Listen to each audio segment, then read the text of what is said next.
Hello everyone! My name is Sarafi and I'm happy to meet you all. And today we're going to be playing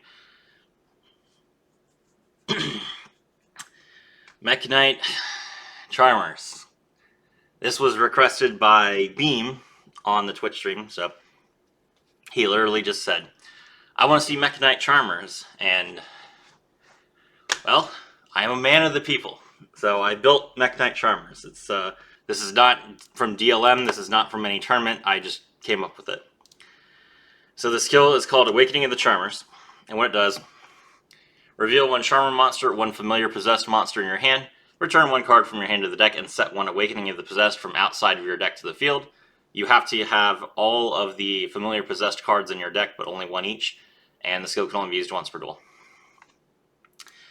So Awakening of the Possessed is a continuous spell that allows your monsters to gain 300 attack for each different attribute you control. That is a very good effect. So if you have at least 2 different attributes, then your 2 monsters gain 600 attack points each.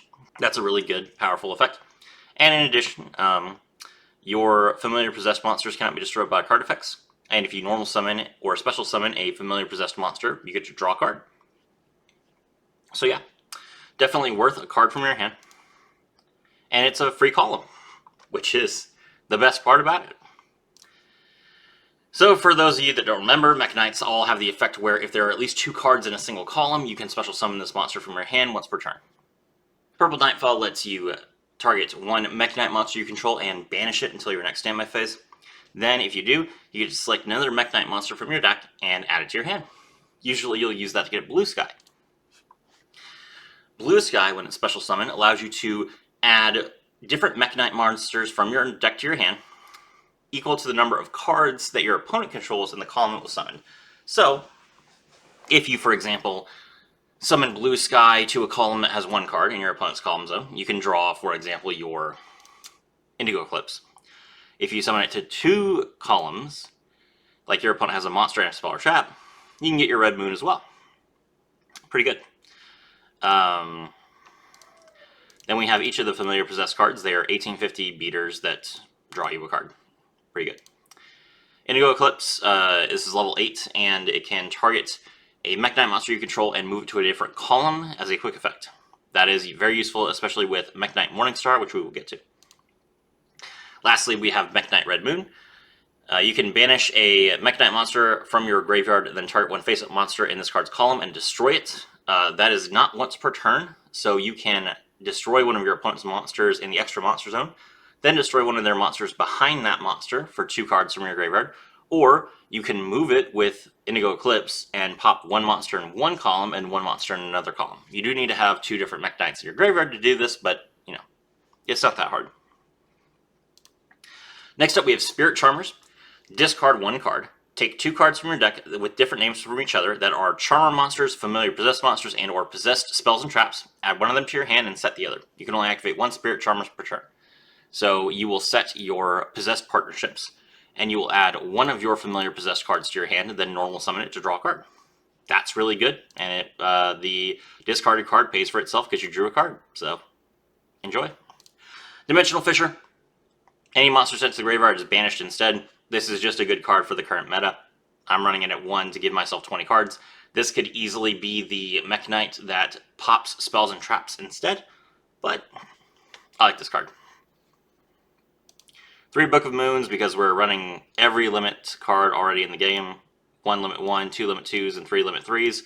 So we can't play Compulse or anything like that, but 3 Book of Moons will help us survive.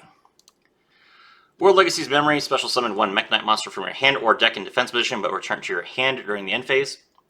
You will use this to get out your Purple Nightfall or your Blue Sky, and then either link it off, or use Mekk-Knight Purple Nightfall's effect to banish itself to draw a different one.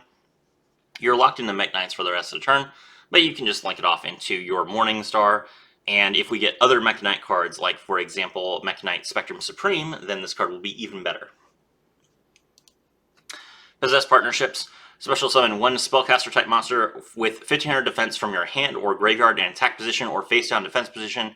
Then if you control monsters with 2 or more different attributes, you can destroy 1 face-up card on the field. You can banish this card from your graveyard, target 1 possessed continuous spell in your graveyard, and place it face-up on your field. You can only use 1 possessed partnerships effect per turn, and only once that turn. So the first effect allows you to revive a monster and pop a card on your opponent's field. That's pretty good as a continuous effect, and then it will also let you draw a card since you have Awakening of the Possessed out. And the second effect lets you, if your opponent destroys Awakening of the Possessed, you can just activate Awakening of the Possessed. You can also use this, funnily enough, since it activates the card, you can use this to, in response to one of your opponent's attacks, banish your Possessed partnerships, activate Awakening of the Possessed from your graveyard. You didn't change the monsters on the field, so the opponent does not get a reset of attacks, but your monsters immediately gain the attack boost, which could cause your opponent to crash into a monster that had more attack points than it thought, and win you some battles. So that's a really funny little battle interaction. The last card is World Legacy Secrets. You should all have this card Prismatic already. When this card is activated, target one level 5 or higher monster in your graveyard and special summon it. When this card leaves the field, destroy that monster. Negate any monster effect that was activated in the same column as a Mekk-Knight monster you control. So you can use the first effect to trigger the second effect. So for example, if your opponent activates a monster effect, you surprise them with World Legacy Secrets, special summon one of your Mekk-Knights to the zone opposite that monster, then its effect is negated as part of the same chain. Wow, that's really good. And then, of course, if you use it on specifically Indigo Eclipse, you can then move your Indigo Eclipse to a different zone in response to your opponent activating a monster effect, and then that monster effect will also be negated. So this card is very, very strong, and the fact that it's in the game at all gives you a lot of options. Definitely run this card, and definitely search it off of your Morningstar. Dingirsu, Unicorn, Cerberus, and Phoenix are all cards you guys are familiar with, so I'm not going to talk about them. Ningirsu, the World Chalice Warrior, I've talked about this card a little bit before. It requires 2 or more link monsters, and if this card is link summoned, then you can draw cards equal to the number of World Chalice monsters this card points to. You can only use this effect once per turn, and once per turn you can send 1 card from each player's field to the graveyards. So you will just get rid of, for example, your opponent's Chaos Max or their Lunalight Leo Dancer, and then you send maybe your Awakening of the Possessed to the graveyard as cost. So it's a really good effect. It doesn't target. It gets around destruction protection, and it's just nice to have as an option, and it is independent of levels, so it's easier to use than Dingirsu with this deck. Mekk-Knight of the Morningstar. This requires 2 monsters, including at least 1 Mekk-Knight monster, and if it's link summoned, you can discard a Mekk-Knight monster or a World Legacy card to add 1 World Legacy card from your deck to your hand, which will be either your World Legacy's Memory or your World Legacy's Secret. If your Mekk-Knight monster battles a monster in a different column than it, your monster cannot be destroyed by that battle. Also, you can take no damage from that battle, and you can use this with Indigo Eclipse. Indigo Eclipse can move a monster that is attacked in response to it being attacked. That will not cause a reset because the monsters on the field did not change. They just changed columns, and then you will take no damage, and the monster will not be destroyed. So it's pretty good. Lastly, we have Artemis the Magistus Moon Maiden. This is a light link monster. Its effect is irrelevant. The fact that it requires a single level 4 or lower spellcaster monster is all we want. We link off, for example, our Asa, get our Magistus Moon Maiden, then we can use our Possessed Partnerships to revive Asa. We now have an Earth monster and a Light monster on the field. We get to pop a card. So the Magistus Moon Maiden being in your deck means that you can just use the 1 Spirit Charmers to get 1 of your monsters to then activate your Possessed Partnerships by itself by just summoning that monster, drawing a card, and then linking it off. You don't need any other spellcasters for that. And that's the deck. It's pretty consistent. It's pretty good. I was surprised at how good it was. I was surprised at how many wins I picked up with it. And let's get into the replay. It's not a Serafi video if I'm not bullying Blue Eyes players. Win streak of 5, by the way. Well, good luck. Alright, my opponent is going to normal summon the White Stone of Ancients, activate the effect of Sage with Eyes of Blue, send the White Stone of Ancients to the graveyard, special summon the Blue Eyes Abyss Dragon, and then special summon the Dragon Spirit of White from deck with the end phase effect. Now, Abyss Dragon's effect does not activate because my opponent does not have a Blue Eyes White Dragon in their in their graveyard or on their field. And the Dragon Spirit of White doesn't get to banish anything because I don't have anything. So this is a pretty terrible board. My turn. Activate the skill. Okay.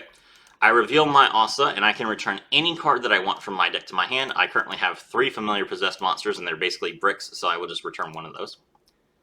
Activate the spell, then I can normal summon 1 monster to draw a card. I get my Spirit Charmers, which is fantastic. I misplay a little bit here. So I should have played this card in the middle so that I could set the trap card in this zone. So since I did not do that, I have wasted not getting myself a column. I need to remember that Spirit Charmers itself takes up a column while it is letting you set cards. Okay, so with the 2 cards on this column, I'm going to special summon my Mekk-Knight Red Moon, and then I'm going to link these 2 monsters together to special summon my Mekk-Knight of the Morning Star in this monster zone. Then I'm going to activate its effect, and I discard my Mekk-Knight Indigo Eclipse to grab World Legacy Secret from my graveyard, which I will then set face down, and I attack into his Dragon Spirit of White. He does not respond by tributing the card, and he didn't have any, interruption, so I guess he just didn't have Blue Eyes in his hand for this card, so kind of weird that he chose Dragon Spirit of White instead of just a Blue Eyes. My opponent's turn, he activates the skill. He is going to mill the Blue Eyes from hand and the alternative from hand and the solid to graveyard. He's going to activate Monster Reborn and revive his Dragon Spirit of White. I chain World Legacy Secrets and I revive my Indigo Eclipse in the same column as Dragon Spirit of White. That means that the effect is negated. My opponent then activates the effect of Dragon Spirit of White. He tributes the monster to special summon a Blue Eyes White Dragon from his hand. However, because he tributed the monster and activated the effect in the same column as Indigo Eclipse, even though the effect resolves when Dragon Spirit of White is in the graveyard, because it was activated with this monster in this zone, it's still negated, which is a very weird interaction that a lot of people mess up. My opponent is going to attack with Blue Eyes White Dragon, and I activate my Possessed Partnerships. I revive Familiar Possessed Wind, and since I control 2 attributes, Light and Wind, I get to pop a card on the field, and I destroy his Blue Eyes White Dragon. Then I get to draw a card. My opponent then gets to attack with Abyss Dragon, and he chooses to attack not the Familiar Possessed Wind that he can beat over, but the 3000 attack, 24 in defense, Indigo Eclipse. And unfortunately for him, he didn't read. Mekk-Knight of the Morning Star, of course, prevents that monster from being destroyed by battle, so he wastes his attack. He gets to draw his Deep Eyes White Dragon, which is his only removal, and it's my turn. I'm going to special summon I'm going to normal summon one of my monsters and get the free draw. Then I link my 2 Mekk-Knights together to summon Nightmare Unicorn, which will allow me to get his monster off the field without triggering Deep Eyes. Then I attack him directly, and that's game. So there you go. That's how Mekk-Knights and Charmers work together. You can easily set up columns with Charmers. You easily get monsters on the field to combine with your Charmers for Mekk-Knights that are all different attributes, and this allows you to very easily flood your board, threaten your opponent, and it allows you to easily get some interruption on the field with Mekk-Knight of the Morning Star, Mekk-Knight Indigo Eclipse, and the World Legacy Secrets Trap. So thank you very much for joining me. My name is Serafi, and I was thrilled to have you all with me.